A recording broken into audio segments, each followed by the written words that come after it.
Elisa, ¿qué te llevó a estudiar periodismo? Pues a mí siempre me había gustado la comunicación. Me encantaban las noticias, fíjate, yo escuchaba muchísimas noticias porque a mi padre le apasionaba y la manera de contar las cosas, y yo veía la importancia de que a nosotros nos llegara esa información, es decir, por ahí la parte de la información. Y luego siempre me había gustado mucho la comunicación en general, las conversaciones, todo tipo de relaciones sociales y de cualquier tipo, ¿no? Y entonces, cuando yo me puse a pensar qué podía estudiar, la única cosa que se me ocurrió fue periodismo. Claro, no había ninguna tradición en mi casa, pero yo tenía la suerte que mi padre y mi madre siempre dijeron lo que eligiéramos nosotros, que eso era nuestro futuro y ya está. No se metían a valorar si era una buena carrera, si tenía salida, no. ¿Te gusta eso? ¿Te apasiona eso? Pues haz periodismo.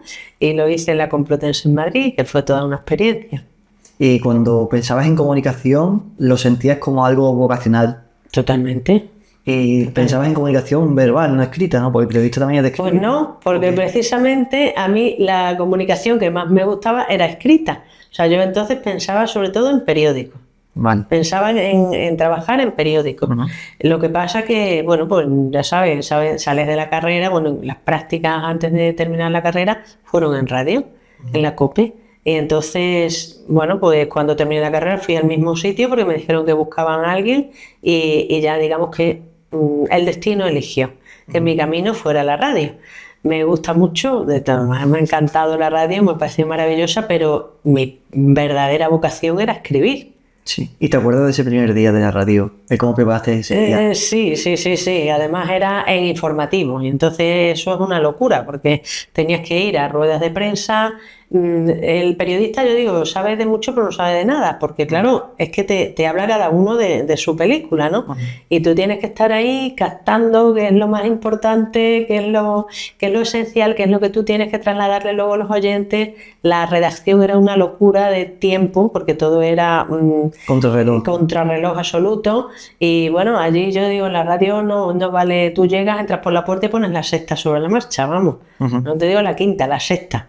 Y así vas, entonces te acostumbras a trabajar a mucha velocidad. ¿Y cómo es ese trabajo? ¿Te dan, oye Elisa, esta es la noticia del día? No, íbamos a las ruedas de prensa. Cubría 5 o 6 ruedas de prensa al día en Cáceres. O sea, ahí ¿escuchabas? Escuchaba con la grabadora, tomaban nota, claro, ya me iban contando trucos y otros que iba yo descubriendo para luego tener esa agilidad a la hora de pasar todo esto al tiempo informativo. Entonces era mucha locura que he hecho. ¿Y es que me parece súper curioso cómo sintetizabas esa información de una entrevista para luego trasladarlo a una noticia? Era muy complicado, pues entendiendo también al principio con los compañeros, había muy buen ambiente y los compañeros también te iban diciendo un poco lo importante es esto, hasta que yo ya fui aprendiendo, ¿no?, el escenario en el que me estaba moviendo. Y lo que sí yo aconsejo mucho siempre a la gente a la que le hagan una rueda de prensa, a la que tenga que contar algo, que aprendan a no extenderse, porque toda esa información se pierde. Es todo lo contrario, tienes que sintetizar en lo importante. Sí, pero muchas veces es complicado. Yo creo que si no te preparas bien tu trabajo, no eres capaz de ser conciso. No eres capaz. ¿Cómo lo preparas tú o cómo recomiendas? Yo recomiendo que tengan la idea clave, central, muy bien preparada.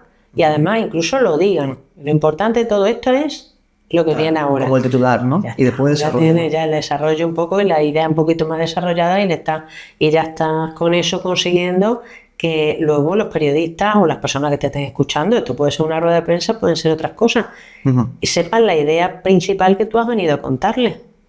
Pero esto no se prepara. Eso te voy a decir, que habíamos hablado una vez de alguna rueda de prensa que diga, ¿y este tío qué quería decir, no?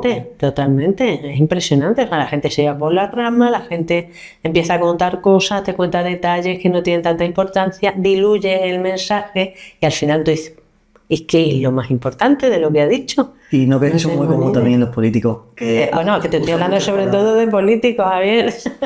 ¿Sabes? Sobre todo de políticos, vamos. Sí. Así. Hay un discurso súper famoso que era un modo cómico, era un discurso de 5 minutos en los que después de usar unas cuantas cientos de palabras, no decías absolutamente nada. Es posible. Pero tienes que tener referencias políticos seguro. Sí. Una locura, eso era una locura. ¿Y cómo fueron tus primeras entrevistas en radio? ¿Qué recuerdas? Bueno, a mí las entrevistas me gustaban mucho, siempre me han gustado mucho, porque, bueno, digamos que ahí pones el foco ya de otra forma y además tú como periodista vas teniendo muy presente qué se ha contado ya, qué falta para que la información quede redonda, ¿no? Pongo el ejemplo muchas veces de hacer una entrevista, por ejemplo, a un director de teatro que van a hacer o que viene con algunos actores y tal para presentar una obra de teatro, por ejemplo, que hay en la ciudad y que no digas qué día y a qué hora. Vale, pero eso viene en tu preparación, ¿no? Claro, entonces la entrevista a mí me gusta porque digamos que tú vas teniendo cuidado de que todo se cuente.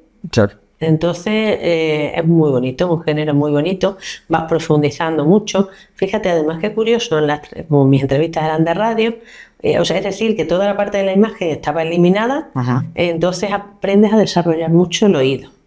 Y en una pequeña pausa, en una duda, en un matiz en la voz diferente, te dabas cuenta que ahí es donde tenías que decidir.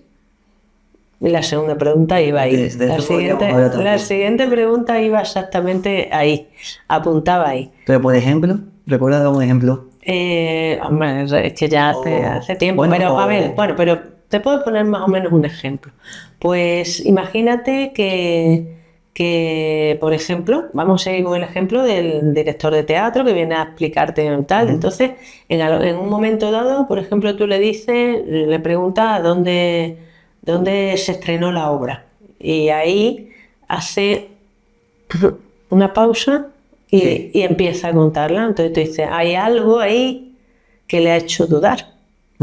¿Sabes? Entonces, la siguiente pregunta le decía, ¿y el estreno os dejó satisfechos? Bueno, regular, porque sí, vale. Ya está. Ahí estaba lo que no había contado exactamente. Primero se suele dar una respuesta más superficial, pero si estás atenta a lo que te están contando, pues descubres pues en más profundidad el contenido, ¿sabes? De toda la comunicación, ¿qué crees que es lo más importante?